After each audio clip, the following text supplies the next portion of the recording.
Already দেওয়া হয়ে গেছে আমি যতটা জানি। তা আমরা আমাদের সরকার আসার পর প্রথমে আমাদের বিশেষ করে পৌর নিগম দায়িত্ব নেওয়ার পর যারা ক্ষুদ্র ব্যবসায়ী গরিব অংশের মানুষ তারা সারা বছর একটা অপেক্ষা থাকেন যে চৈত্র মেলায় কিছু রোজগার করার জন্য।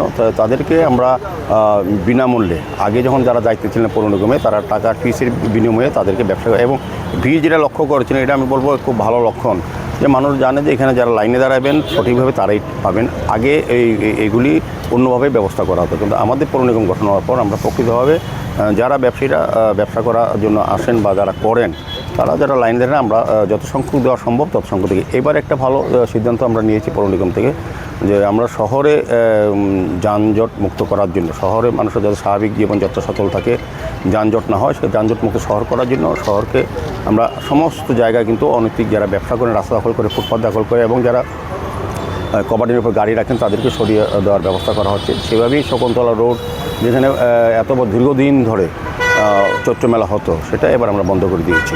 মানুষের স্বাভাবিক জীবনযাত্রা যাতে জট না হয়, যান চলাচল অব্যাহত থাকে এবং দুর্ঘটনা না হয় সেদিকে লক্ষ্য রেখে আমরা এটা চিলড্রেন্স পার্কে স্থানান্তর করেছি। আর সবচেয়ে ভালো লক্ষণ কি, অন্যবার তারা প্রখর রৌদ্র ঝড় বৃষ্টি থাকে চৈত্রের সময় আপনারা লক্ষ্য করেছেন যে রৌদ্রের মধ্যে তারা কিন্তু ব্যবসা করে খুব কষ্টে করে। এবার আমরা নিজেরা আচ্ছাদন দিয়েছি, নিজেরা ঘর তৈরি করে দিচ্ছি, আলোর ব্যবস্থা করেছি, জলের ব্যবস্থা করা হবে চিলড্রেন্স পার্কের ভিতরে। আমরা তাদেরকে বসিয়ে যাতে তারা সুন্দরভাবে ব্যবসা করতে পারেন সেদিকে লক্ষ্য রেখেই কাজ করা হচ্ছে। তবে লাইনে অনেকেই আছেন দাঁড়াবেন, এটা ভালো লক্ষণ যে লাইন ধরলে পরে যারা প্রকৃত হকার বা যারা ব্যবসা করতে চায় তারা পাচ্ছেন যত সংখ্যক দেওয়া সম্ভব।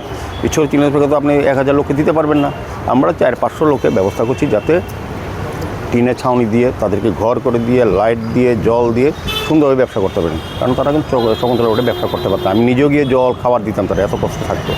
এবার যাতে তারা ভালোভাবে করতে পারেন সেই ব্যবস্থা করা হচ্ছে।